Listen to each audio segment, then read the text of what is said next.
You ask Tiger to calculate. This deals with linear inequalities with one unknown. The final result is x equal or smaller than -12/5 equal or smaller than -22/5. Let's solve it step by step. Group all constants on the right side of the inequality. Subtract 8 from both sides.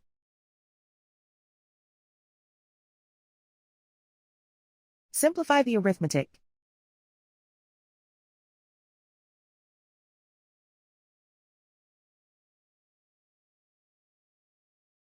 Isolate the x.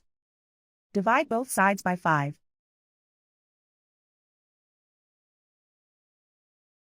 Simplify the fraction.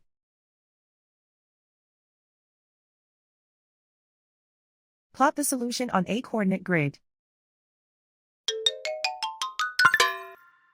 And so the final result is x equal or smaller than -12/5 equal or smaller than -22/5.